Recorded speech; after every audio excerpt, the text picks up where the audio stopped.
Monkey Fresh in the Flesh, we back with some of the Puritans' finest kings up in here. Look at it, he getting choked up. He got look at it, Yeah. Tone Sky, aka AK, you know what I'm saying? Producer AK. Yeah. Put the the template down for Detroit sound. You know, y'all gotta Google y'all history on AK. He one of the bridge to the young and the old. You know, as well as got my guy Mike Easy up in here. It is I. Mm-hmm. Yeah, man. Puritan's finest up in here. Yeah. Man, appreciate you for having us, man. No doubt. Yeah, y'all talk about growing up in our our infamous neighborhood. Man, you talking about PA? Yeah, man. Yeah. Puritan, right? Dog, growing up over there on Puritan, man, was like any other neighborhood you could say, you know, in the city of Detroit. But there's a little different obstacles that you had to go through, man. It had a lot of crime in it. A lot of good people, great people came from there. And for me, street I grew up on was Quincy and Puritan. On one corner, you know, we had Reverend Clark, which was the Clark sisters' father. And on the other corner, you know, we had the Washingtons, which was Keith Washington and Johnny Washington. You know, Johnny Washington, you know, do the Ribs and Soul Festival in Detroit. Right. And I seen all of that, as well as I seen, you know, a lot of the bullshit going on in the neighborhood. But I kind of chose to go to where the positive was until I got older. But you know, Puritan, man, I love it. I wouldn't trade it for nothing. No doubt. Yeah. You telling me a story, Mike? I'm from Oakville and Puritan, between Greenfield and Southfield. Once again, I'm gonna say it. Kelly Park, legendary Kelly Park, man. Where both Sean Leonard from, Chris Webber from, Michael Talley, and all the underground other ball players from, including myself, man. That's where I got my game from, my heart from, the park. Absolutely met this guy at Kelly Park. Yeah, man. that's crazy. You know what I'm saying? That's right. It's You're famous. famous Kelly Park, you know what I'm saying? He down there on that end of Puritan, I'm on this end of Puritan, man. And I met this guy, you know, he like my big brother, man. Like, this is how I met him, right? Yeah. My brother YG, he's the manager of my little brother YG, right? I had a problem with one of my peoples, right? It's about to go down. I had this video shoot, my little brother video shoot, right? I had problems with him, he was up there, and I was like, man, you don't supposed to be up here. What you up here for? Like, nah, you know what I'm saying? Get the fuck on. And I'm about to fuck him up. And K like, nah, what you doing, man? It's your brother video shoot, man. He said, don't fuck him today. Fuck him tomorrow. I'm like, you know what? You make a lot of fucking sense. And I've been rocking this guy ever since, man. You know, he makes sure, you know. Yeah. He tell me what's right from wrong, man. He always make a lot of sense, man. So, my big brother, man, PAA love all day, man. That's family over there. Puritan up and down that motherfucker, like he said. Southfield, goddamn Hamilton, man. Mm-hmm. Okay, what type of student was you coming up in school? I hated school. Really? I hated school, bro. Wow. Like, elementary was probably my best school time. Like, that was cool. But then when I got to middle school, man, I was the person in there reading the books with the right on and the fresh magazines and my math books and shit like that. Yeah. I would turn in a blank sheet of motherfucking paper, niggas, just sign it, like, because I knew where I was going to be. Like, I told everyone, I was like, I'm going to be doing music, because by the time I hit 13, 14, I had turntables and, you know, the 15 crates of records and the Serwin Vega speakers. So I just knew I was going to be in music. You know what I'm saying? So I felt like, shit, all I need to know is how to write a check. You know what I mean? How to count money. Wow. So and then, you know, back then, I remember seeing Eddie Murphy didn't graduate and a few other people. So I was like, oh, I can do it. Right. Which was stupid, because I could have furthered the education and made more money or whatever. But I hated school, man. You asked me to quit my school. I hated it. Your tolerance and patience level, that's why I asked. Because, you know, it seemed like, you know what I'm saying? You able to listen, you know, listen and guide, you know what I'm saying? Yeah. Now, but I'm a student of life, though. Indeed. You know what I mean? Mm-hmm. So that part, because I grew up without a father. So I would gravitate to things that raised me already. Like a lot of the older OGs in the neighborhood, my uncle and everybody. I'm trying to pick up that game and learn it. Right. So then when I did gravitate to it or learn it or adapt, that's what made me grab these guys, because I'm not saying they lost, but them motherfuckers' anxiety was the problem running around the neighborhood. Like, I gotta kill him today, and it's like, why would you fuck up something that we're doing so beautiful right now? Like, bro, like your brother's dream is more important than you doing something to this guy right now. Right. You know what I'm saying? So when I learned from the school of hard knocks to everything can wait, everything don't need a response right now. You know, so, and then I know that violence and bullshit is not prejudice. Right. You see what I'm saying? Right. It should have fucked me up. You know, I can have all the guns in the world right now. That don't mean it's gonna stop somebody from fucking me up. Right. So my patience has always made me say, let me understand this situation. Let me read the room. Let me figure this shit out. Like, that don't even need to happen, man. Man, we tripping right now. You know, been like that a lot of times with me and Stuck. Had to tell Stuck, not right now, bro. That ain't the smart move. You soft, nigga. Right. All right. Yeah. When was the first time you caught the music bug? I'm gonna ask you first, and I'm gonna ask you Mike next. I think Mom's always had the record player with the arm and all the albums and shit. Yeah. Just playing them motherfuckers. Right. And I've always was intrigued on how that shit worked. Like, how that shit worked, that's some crazy shit. But then reading the album covers is when I really started to fall in love with composers and arrangers and the pictures. And then I just was intrigued about it. How do you get this shit on here? So I just dove. And then when Rappers Delight came out, it was a rap. It's a rap, dog. And then my oldest brother, we had the instrumental. Okay. And we all learned. My oldest brother, Jimmy, my other brother, John, who's a year older than me, we learned all of their parts. Right. Hooked the microphone to the 8-track. Later. we all had a verse. You know what I'm saying? So my oldest brother really was when I first started rapping. And it came from that. So. What about you, Mike? I could say the same thing, man. My oldest brother, you know, we 4 years apart, and he was in music. So, you know, as a younger brother, I'm the second oldest from my mother. I'm the third oldest from my dad. So, I wanted, whatever he did, I was mimicking. Like, that's how I got music. Just listen to what he listened to, man. I adapt right to it. Like, you know, I grew up in the, you know, the 80s, the Ron DMC, the other Cool J, the Jackson 5.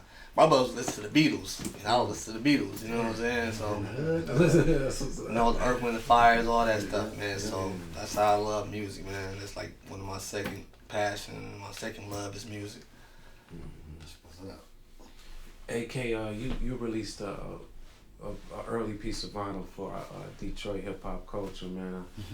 Talk about that, man. You had the video, you had music jukebox and all that. That's crazy. Yeah, he's told you. You speaking about a song I had called Step Up Thickness. Yeah. Which was actually the B-side to a record I had called Shady Lady. Right. And I actually switched up because the way that the Tupac was rapping, before I even heard of Tupac, I was really on some street rap shit. Grimy, grew up without the father, everything I'm telling you about, I was putting that shit in there, the poison in the neighborhood. Right. Yeah. But then one day I saw my mom's cleaning up the house, and she was listening to OPP. Wow. And I was like, I want my mama to like my music. Right. And I switched the flow up and just started writing more towards everybody, more universal. Right. So when I did Step Up Thickness, put that joint together, Glenn Cannon heard it, boom, signed it. Subsidiary to Warner Brothers, Al Bell. Wow. Sold about 100,000 units. Yeah, I seen. I was in a record store in Arizona. I seen a copy of it. Yeah, it was everywhere. Yeah, but every time I see that type of stuff, I just grab it, you know. Yeah, I'm a hoarder like you though. Yeah. Especially if Detroit shit, I'm a hoarder I have too. to. Yeah. And when I see it out of town, it's like, wow, you know. Because I had another friend who was in the service, and he seen the cassette. I forget where he was stationed at, but he was like, I bought your shit. And so, you know, even back then, I'm like, these motherfuckers, they just telling me they sold $100,000. Wow. They sold way more than that. Right. Yeah, true. Yeah. Yo was calling in the jukebox and getting... I never got a chance to get through the jukebox. Wow. Like, you know, I was trying to juice the record up. I was like, shit, but I never got it. But every time I was on the phone trying to select my own record, it would pop up. So this is weird right here. Steve Hegwood used to be the program director at JLB. And Reggie Reg introduced me to him from the radio station. And Steve Hegwood was like, yo, I like what you're doing. You know what I mean? I want to help your career. He shot my manager at the time, which was Al Matton, the number. Okay. Like, call her, she run the box. I asked Al for a week straight, hey, did you call the number? No, give me the motherfucking number back. I called the lady. She was like, oh, I've been waiting on you. Steve told me.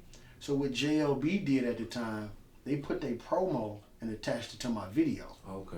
So it was like WJLB in Detroit and FM 98, AK selection. I was like, oh shit. I was like, oh shit. Which at the time, you know, promotion back then was real expensive. So what year was that? 96. Had to be like 96. Yeah. So I would watch the video and that shit came on, and then she would tell me, she was like, you getting good readings. Like, you number one, because it was like 4 different zones where they broke you down in Detroit. Right. You number 1 over here, you number 7 over here, you charting over here, you this over here. I made my most money off royalty checks from the video. So it did real good, man. I enjoyed that. Steve Hegwood really got behind that record because he did a world premiere with Trey Black on the radio. And I'm talking about the 2-minute AK, you know. Is Trey Black, he's still alive? No, Trey Black passed away, A couple years ago. Yep. Heard he passed away and taking a shower or some shit. Wow. Yeah, he was, Trey Black was like he was our voice in Detroit for a while. Yeah, after Reggie Reg, they brought Trey Black in. You know what I mean? And it just so happened, which a lot of people don't know, I get a jewel up for my man DJ Butters. It's exclusive. At the time, I was doing majority of the jingles on the radio. Wow. If you're familiar with the top 8 at 8 FM 9, I created that shit and I did it for Reggie Reg. So when Reggie Reg got fired, he brought in Trey Black. So I had to go back down there and do one for Trey Black. So even when Trey Black left, I had to do one for the Bushman. Right. So that record played so long as the jingle. Even with I did the intro with Gator. You know, Reggie Reg, turning Detroit out. So I was doing all the jingles for the radio station. But I guess Steve at the time was like, yo, this boy got that talent.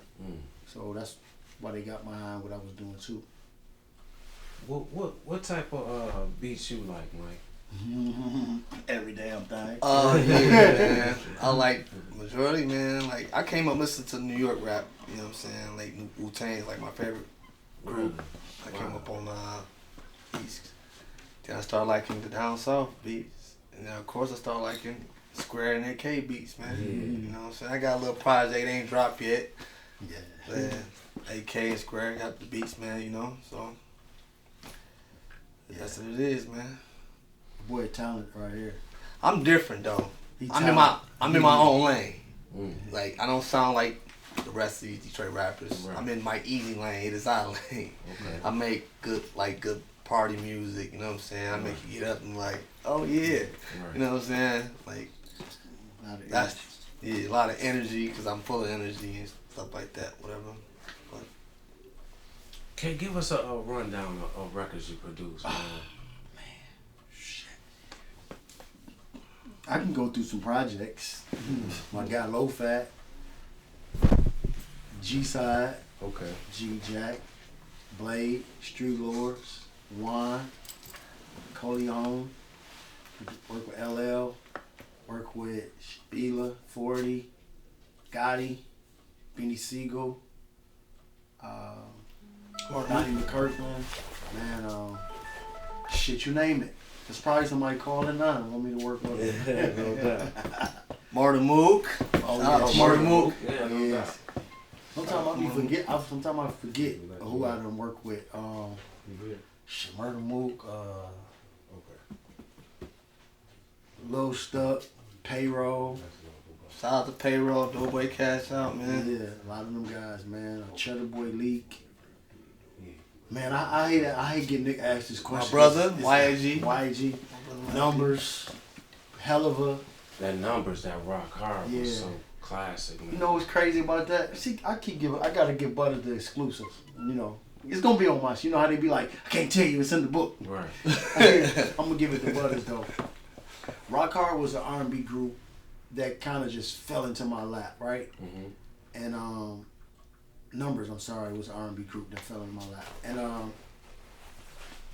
the lead guy, number one, was like, cause they all named was 1, 2, 3, 4, 5. Wow. You know? Okay. And Mason had the group first. Oh wow. And their name was Pinnacle. And then they also worked with Frank Thomas, that was with the White Sox, Chicago White Sox. So Oh, they wow. they've been through a lot of people. Even Jam Master Jay was dealing with them. So they did their whole road, worked with a lot of people. Then I got a hold to them, and I just felt like they wasn't recording artists. Like they could sing, but they wasn't recording artists. Mm-hmm. So I cut like 50 records on these guys. Wow. We got to Rock Hard. At the time, Peaches and Cream was out. So when Peaches and Cream was out, it was an answer. Peaches and Cream was, you know, Rock Hard was the answer to Peaches and Oh, Cream. wow. They was talking about pussy, we was talking about dick. Oh wow. So I didn't know Peaches that. and Cream, so we Rock Hard. Yeah. Okay. You see what I'm saying? It So, sounded good on the radio at that time. a lot of people thought it was Jaheim. Wow. A lot of people thought that record was Jaheim. They didn't even know he was from Detroit. Yeah, it was a Yeah. heavy record. He came out on Ladies Night Out, Oh, shut that whole boy down. Wow. Yeah, that record did a lot for me. Yeah. You got Atlantic Record calling us too. Wow. Yeah. Man, the last time I seen Blade, he was in the studio at Canton and Pearl Sound. Yeah. We was talking about working together. He was in his wheelchair. It was the first time I seen him in his wheelchair, and you know, it was just sad to see him like Yeah. that. He had a shooter with him and just paranoid, things like that, man. Yeah. What's something that the world don't know about Blade? You know, besides the, you know, the image out there. You know. What I can say about Blade, like Blade really wanted to be a rapper more than he was in the streets. Mm-hmm. Like, I always tell a lot of artists I work with, now that I work with Payroll, like, because Payroll is stupid, like he really want to know all of this shit about Blade. So by me working on Steel Spinning, doing the whole Stack Masters, and then majority of the Blood, Sweat, and Tears. Blood, Sweat, and Tears, Yeah. Blade would get out here and hustle. Yeah, I used to see him in the That street. motherfucker would go make $100,000 and come back to the studio and then tell me, burn me 10 C's, I gotta sell them. Mm-hmm. Most artists ain't, they're not gonna go make $100,000 and then must sell 10 CDs. Mm-hmm. That's how much dedication he had for this rap shit. I remember being at Shane Park, and this is when he passed away. They played one of Blade's records, and Plies was there like, who the fuck is this? Where he at? I signed him right now. And it was like, he passed away. He got killed. And he was like, why would you sign? He's like, man, you can't buy this type of fucking response. Yeah. Like that motherfucker's a type of star. Right. But Blade, he really wanted to be a rap artist, and he really wanted to put that Detroit shit on his back. And you could tell from a lot of shit that he did 15 years ago. People, you know, he's still talking about rep the D every time I'm in front of the camera. Yeah. And you got a lot of people from one of the records that I made, you know, he's bossing up. Everybody doing that dance because most artists, you'll have people start to dress like them, talk like them. Right. You come up with a dance, they want to follow them people. And I always tell artists when I work with them, they got to be able to know who you are by your glasses, by something that you did, by a ad lib, or you know, because you don't something that's gonna make people to see you. If even with his brother, I remember introducing his brother, Mike Easy brother, YG. I was like, you gonna start wearing Chucks. You can wear a D hat that match the Chucks. If it's purple Chucks, purple D hat. Levi's gotta match that shit. I said, you just gotta make people follow your wave, whatever you're doing. If it's cool, if it's eccentric, just that's the type of artist you gotta be. And I remember Floss a lot started talking about, man, I ain't even like Chuck Taylor's, man, that nigga killing that shit. So, you know, even with Blade had a certain type of swag that people wanted to do. Whether it was the buffs, you know what I mean, or whether they wanted to get the range, whatever it was in. Yeah, the wood cardies. Yeah, they really thought he was an icon. You know what I mean? What's your top 2-3 Blade songs you? Shit. Just kill everybody all the time. Shorty on My Side is my favorite record by Shorty on My Side. When I did that record, I remember cutting that record in the studio. We did 3 records before he got paralyzed on the second project. Shorty on My Side was the first record we did when he was in the wheelchair. No, I'm sorry, I'm lying. Heard They Want to Ride on Me. That was the first record. This Shorty on My Side. So that Shorty on My Side, Gonna Give It All to You. Yeah, that's the like, shit right there. I'm gonna give it all to you. That's Tina Marie. Tina Marie. Yeah. Hell of a called me up. Hell of a called me up not too long ago. Like, what fucking sample is that? Yeah. So I gave you the jewel about that and let him know what it was. So, Shorty on My Side. Gonna Give It All to You. And if I had to pick another one, which I don't like picking, shit. Boy, would you? My shit is, it's time to ride out. This nigga trying to hide out. Laid out, ride out. Yeah. Woo, that They shit. They put that record on 4 Brothers. Boom, boom, boom, boom, boom. Boy, And a lot of times me and Blade worked, we would, whatever y'all heard on the album, that's how many records we cut. Like, we didn't have no extra verses, no extra shit. If he wanted to do 14 records, we cut 14 records and put that shit out. I wanted to do more records, but we straight, we had 14, put that shit out. So. What you and Mike got cooking? Shit, right now, I got a show coming out with Mike Easy, man. The boy, he's an entertainer. So. It is I want to put him in front of the camera, man. But like he said, I was working with his brother first. And then I started working with Mike. So Mike got like some unreleased shit. A lot of video footage, documentary type shit. But we're going to do the It Is I show.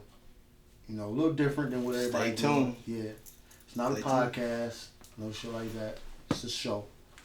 So, it's a little edge to it, you know. But he can tell you what he got going on. He's a party promoter too, man. Yeah, I throw parties, man. Me and Banks, BME, Juice Gang. Been doing parties for a long time, man. For like, about 13, 14 years, man. I got a party coming up next month on the 2nd, the Red and Black Party. And cabaret style, you know. Okay. I play some of my music at the party. Sometimes I perform at the party. Sometimes we have artists perform at the party. Just a good vibe, man. I love the party. It is I. Everybody know me. It is I. Yeah. How you manage Kata to work with to make history with the older legends, and now you doing history, you know, making history with the younger legends like Payroll? What is it that your sound gravitates to them? Music. Yeah. Good music. Okay. Like, one thing I do that a lot of people don't do is, like, what's his name? He artist? Twan Bugatti's in the house. Twan Bugatti? Yeah. If I was to work with Twan Bugatti before I do one record on him, I'm going to talk to him. Right. It's going to be an interview. Produce him. Yeah, that's what. And then I'm gonna bring records to him and be like, remember when you told me you fell off the porch? Right. And we gonna make that sound like jumping off the porch as well as when you fell off the porch. Right. So now he get to talk about making an entendre. Right. Like, first time jumping off the porch, I broke my bust. First time I fell off the porch, I broke my leg. So now he can be in tune with like, oh shit, he making me tap into. Right. So then my music is going to be a soundtrack to what he talking about. If I ask him what type of music he like growing up, with artists or rappers, whatever, I'm gonna go, you know, in that direction.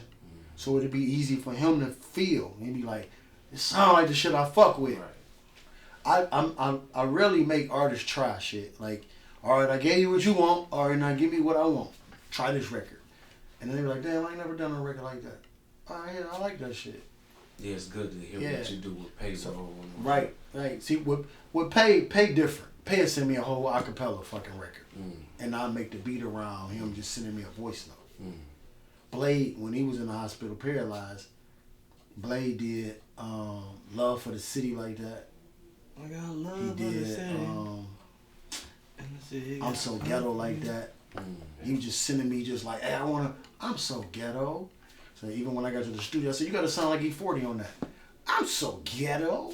Like, be like that on the hook. You know what I mean? Even the Going to Give It All to You, when I gave him that record, I said, this called Going to Give It All to You. He was like, I'm going to kill Wipeout, going to show. I said, no, that's not the Going to Give It All to You I'm talking about. I said, your fans want to know what happened to you. What's going on? I said, give you all to them. What happened? How you get shot? How you feel? Talk about the wheelchair. And then, I build that trust in the artist. And that's how I'm able to really work with any one of the artists, old or new. Plus, sometimes they hear the mystique of, right. Let me really see what this nigga can do. And you get in the studio and you find out like, oh shit, Mook was calling me a fake Dr. Dre in the studio. Mossy called me the Dr. Dre Detroit from Detroit Most Wanted. But when I was in the studio with Murder Mook, I'm like, turn the record down. You listening? Like, damn, turn that shit up. I say, everything sound good loud. Turn that shit down. That's when you hear the bullshit. Right. I said, first of all, you said 38 O's in the motherfucking kilo. It's not. Over redundant with the word nigga. Like, nigga, let me do what I do in this bitch, nigga. He's like, damn. Right. All right, nigga, shit. Because I'm really listening to your words. By the time you spit that motherfucker 3 times, I'm going to know it just as well as you know it. And I'm going to tell you, take these little ifs, ands, and buts out that motherfucker because the syllables, they not lining up. And that's what I did with Blade. Started working with Payroll. Did that with Payroll. Started doing that with Juan. It was times I get in the studio with the Street Lords, and I'm giving up some Jews right now. I'd be like, let me hear your first line. Let me hear your first line. You go first, you go second, you go third. You can't jump out the car and you in the club already going first. So come to the club, throw the keys to you first. Now you in VIP, because you start off with bitches in the VIP throwing money on it. Okay, you second. That's producer. You see what I'm saying? Because it's a story. Right. So now we doing it like that. So as you'll start to see them more and more, like, let me hear your first line for the song, because this thing like the Phil Jackson of the fucking rap game. What we didn't have in Detroit was the producer. And some guys they want to know, but by me working with real industry motherfuckers, I'm bringing that shit back. Like, I seen Ice Cube do this. I seen Scarface do this in the studio. I'm telling y'all what Beanie Siegel did. I'm showing you what Birdman did, or Too Short when I work with them. Right. So I bring that shit back to them, and hope some of them that want to know it, they take that shit, and we go from there. We go from the greatest of all time. I tell niggas all day, AK is the greatest producer in the city of Detroit right now. I know everybody going a hell of a way. They don't know about this guy. Him and Hell of a was like brothers, so. Yeah, Hell of a was a student too. I used to have Hell of a sitting right there, and he just used to watch. For 6 years, Hell of a sat right there with me. Even Bird, my guy Bird, who made PIMP on 50 Cent, he was one of the guys that came through, showed him some stuff. You know what I mean? Like, and I tell people, they were like, man, such and such a better producer than you. I said, I produce producers. Top that. You know what I mean?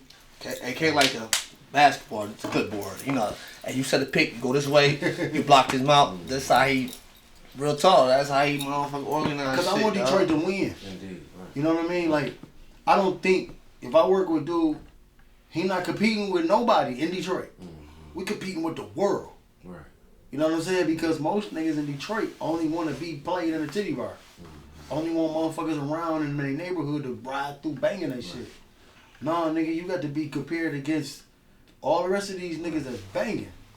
And that's what I'm shooting for. I'm shooting for you to be compared to whoever you like, the Drakes or the quality over quantity. all these motherfuckers, 21 Savage, Little Babies, all the niggas. Yeah.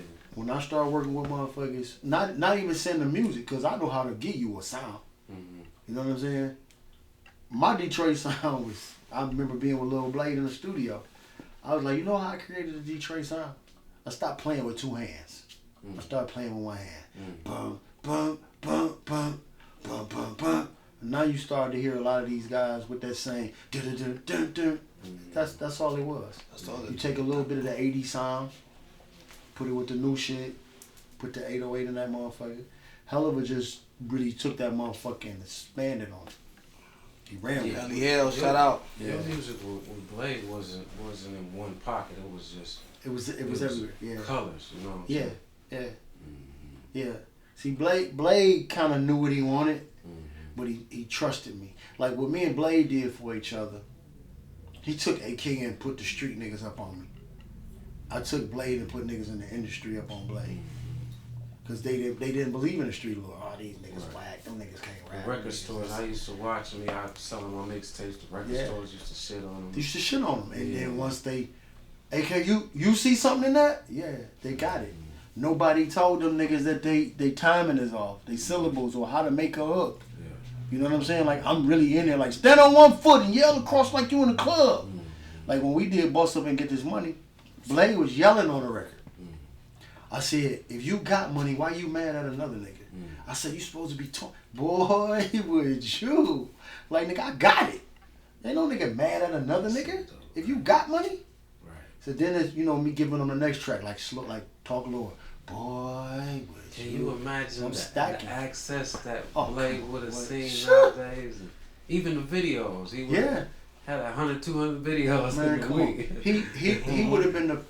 Just like I was talking to somebody about what 42 Doug did down at Little Caesars Arena. The only other two people I know that could have did that would have been Proof or Blade. Yeah.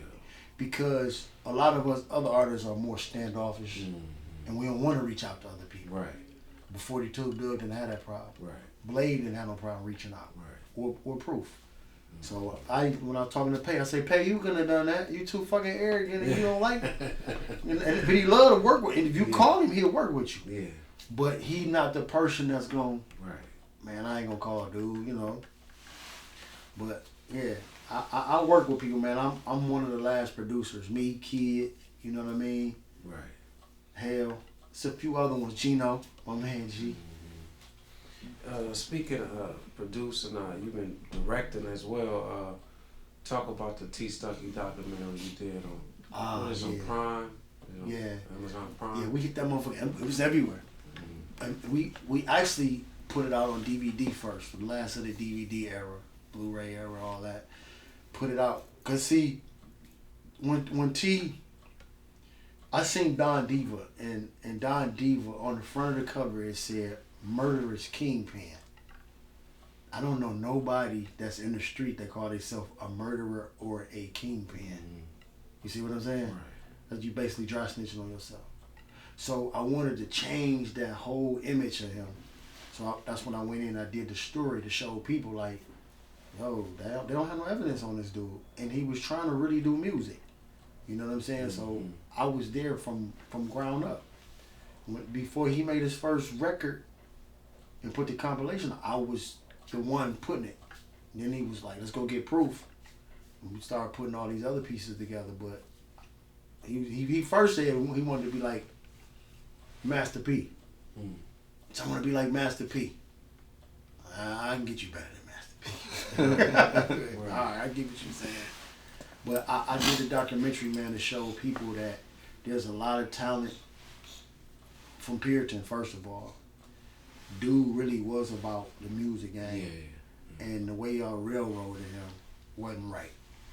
So I switched that narrative, and a lot of people, whoever saw it, they saw that shit and was like, damn, they fucked dude up for no reason. Because he, if you watch it, you will see that it wasn't him. You know what I mean? But what they said he did. Didn't we win the best documentary? We won with I forget the store in New York. Shout out to Al Prophet. We won best documentary from that. And my brothers. A couple times. Yeah. My father, because I was under my brothers. Yeah. My brothers, Rob, Leonard, we was there. They played some of the characters in it as we talk about. Reenactments and stuff. Yeah. Okay. Then shout out to AK. Well, give the world something about Stuck that they don't know.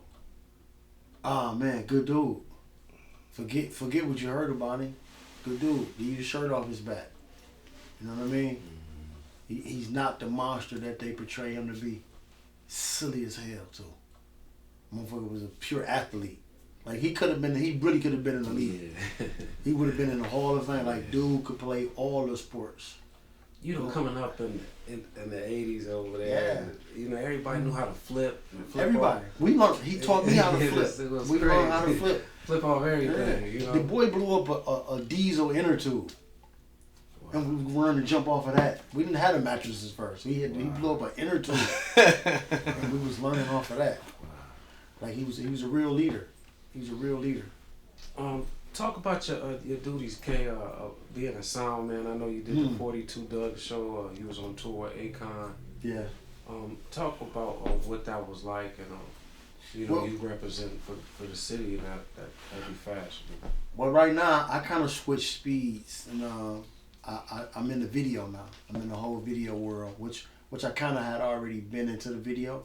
I directed my first video, Step Up Thickness, back in '96. And always been around writing treatments, learned it in school. And that led to me seeing, like, damn, the video is about to be a big important part of the performance on these tours. So a partner of mine called me up. He was like, let's invest into these screens. We did our first show, African World Festival. Then we did T.I., Masonic Temple. Then we did some walk fashion. So that led to one thing, so I started creating the content. So partnered up with my man, they called me up. They was like, can you go on the road with Akon, run video? I'm 9 years in now, so. Oh, that's dope. Oh, yeah. You did the what's the name too? The car racing shit. Oh yeah, the Grand Prix. Okay. The Grand Prix. Little Baby tour. I mean, you know, a lot of that shit. Future. Yeah. So that's where I'm at now, man. I like the video because I get a chance to create the artist's visuals now more so than their music. Right. So I put that content with what their songs are doing live, like what you see with Beyonce screens, right. 50 Cent shit. Okay. You can see people are getting more and more into that. So actually we about to do the UK European tour now with Akon. London, Paris, all of that shit. So you be hearing ghetto, that's them my joints, ghetto and yeah. Oh yeah. We do 90 minutes straight through, brother. Wow. We do 90. I'm talking about Akon kills it. I didn't know the man had that many fucking records and hits.